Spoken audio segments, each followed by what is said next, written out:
Instituto Brasil-Israel lançou ontem a campanha Pense Antes de Falar contra o preconceito no Brasil. Os filmes apresentam situações em que minorias são discriminadas como forma de expor e repudiar a opressão contra tais grupos no Brasil. A campanha aborda racismo, LGBTQI, a mais fobia, intolerância religiosa, islamofobia e antissemitismo. E no filme, representantes dessas minorias exemplificam como essas agressões acontecem, no cotidiano e fazem um chamado para a conscientização da população. Para conversar sobre esse assunto com a presidente do Instituto Brasil-Israel, a Ruth Goldenberg, que está conosco já. Bom dia, Ruth, bem-vinda. Bom dia, Carolina. Bom dia aos ouvintes. Obrigada pela oportunidade de conversar com vocês. Obrigada pelo espaço. Queria te ouvir sobre a ideia de concepção, porque é bem didática a forma como vocês explicam, esses inúmeros preconceitos que estão premiados na nossa sociedade e que têm ganhado força, especialmente nos últimos anos. Eu acho que, primeiro precisamos dizer que o fenômeno do discurso do ódio e dessas manifestações de preconceito é um fenômeno que tem crescido enormemente no mundo e especialmente aqui no Brasil também. A gente tem visto o aumento crescente do número de manifestações dessa natureza. Isso, sem dúvida nenhuma, combate da nossa ideia, de um país que é acolhedor para todos, onde as pessoas conseguem conviver de forma harmoniosa e onde as suas individualidades são respeitadas e são também valorizadas, de certo modo.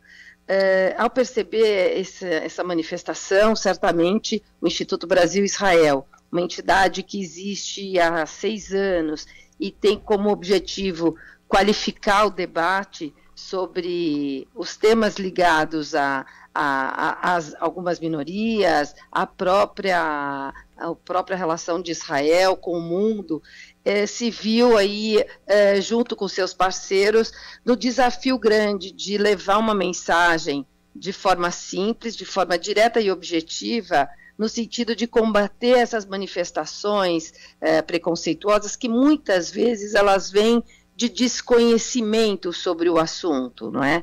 Então, a gente tem falado muito sobre as fake news e o produto disso, o produto nefasto disso, e a gente percebe a necessidade de combater isso. Então, obviamente, essa campanha foi idealizada e realizada com o apoio de profissionais de altíssimo nível. Quero aqui já aproveitar a oportunidade de agradecer a presença e a participação e a dedicação de Paulo Loeb, Vitor Elman e o Flávio Sampaio, que foram pessoas que, junto com a nossa equipe, trabalharam em cima de levar essa mensagem de forma bastante clara, direta, simples, e que tem a possibilidade de surtir um efeito e um impacto realmente relevante nessa direção, de vamos pensar antes de falar e antes de agir.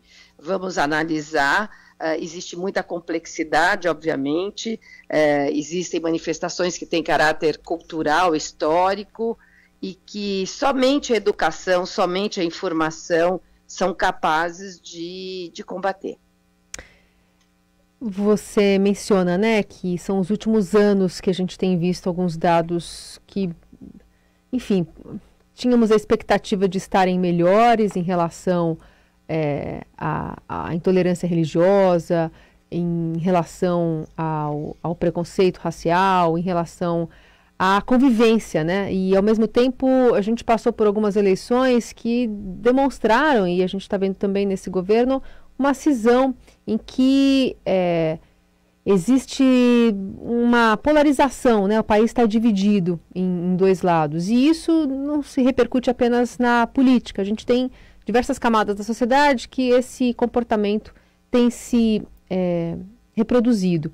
Queria entender contigo, especialmente a partir do olhar do Instituto Brasil-Israel, como é que tem sido esse último ano, especialmente, em relação ao conflito entre Israel e o Hamas. Bom, não, vamos entrar nesse assunto. Eu queria corroborar o que você falou. Os dados são alarmantes. Só em 2023, aqui no Brasil, a islamofobia, por exemplo, que é o preconceito contra pessoas muçulmanas, cresceu 900%, segundo estimativas da Associação Nacional dos Juristas Islâmicos.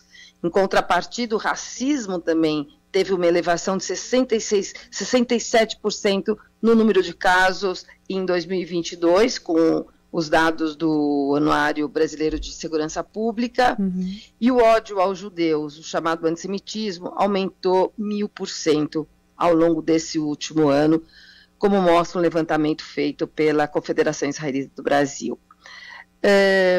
Obviamente que este momento atual da guerra, desde 7 de outubro, quando Israel foi surpreendido com um ataque terrorista de proporções assim, inigualáveis, né?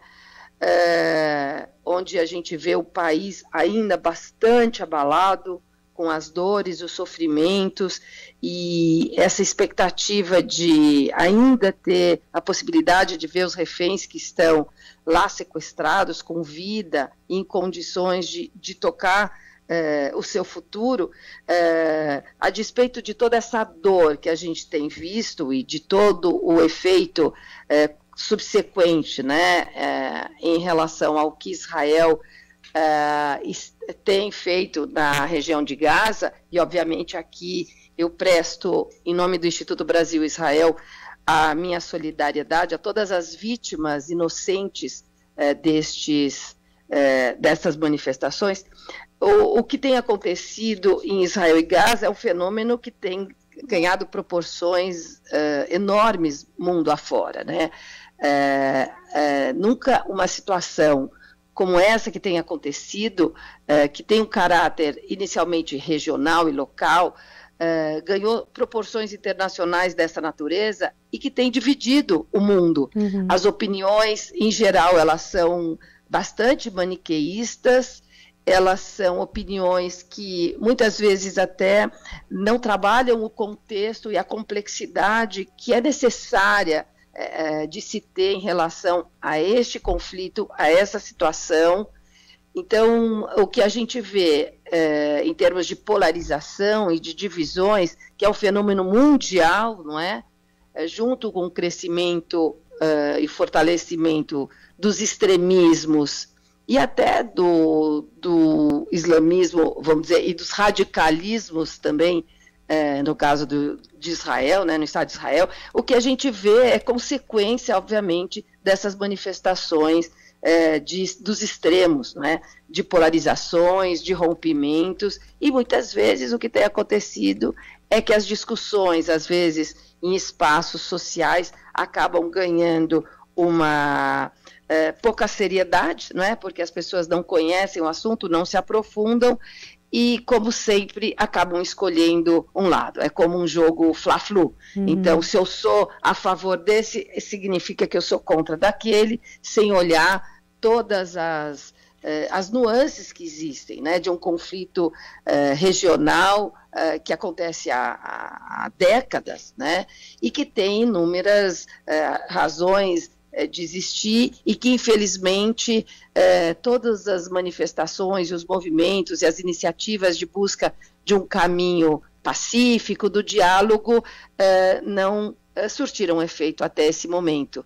E o Instituto Brasil-Israel é uma instituição que se propõe ao diálogo, ao enfrentamento dos problemas, né? Não há, de forma nenhuma, algum caminho na direção de negação do que está acontecendo, nem dos conflitos, nem dos problemas. Os problemas existem, e eles justamente existem, e nós todos estamos aqui em busca de acomodá-los, solucioná-los, resolvermos. E para isso nós precisamos entender, aprofundar, ouvir uns aos outros, sem preconceitos, e buscar soluções que sejam soluções compatíveis com a nossa civilidade, com a nossa capacidade de dialogar, de ceder, né? A negociação e a política prevêem que as pessoas também, e os países e as organizações, de certo modo, para conseguir um objetivo maior, genuíno, muitas vezes tem que se ceder em alguns pontos e alguns desejos. É quase dizer que ninguém sai com a sensação total de ganhei tudo, estou feliz em tudo. Obviamente não. Uhum. Há conflitos, há disputas, que são todas elas bastante genuínas, precisam ser certamente respeitadas, mas as soluções não hão de vir através da violência, através do ódio, através das polarizações e dessas radicalizações que a gente tem visto. Então, a nossa linha de trabalho é promover o diálogo e os acordos, eles muitas vezes têm que ser feitos com pessoas que pensam diferente, mas dentro de linhas e um guarda-reio que defenda o respeito ao outro, sim, a escuta empática, a solução dos conflitos e o não uso da violência. Muito bom. Conversa que a gente teve aqui com a Ruth Goldenberg, presidente do Instituto Brasil-Israel, lançando essa campanha Pense Antes de Falar. Ruth, obrigada pela conversa. Um bom dia. Obrigada, Carolina. Um bom dia para você e para todos os ouvintes.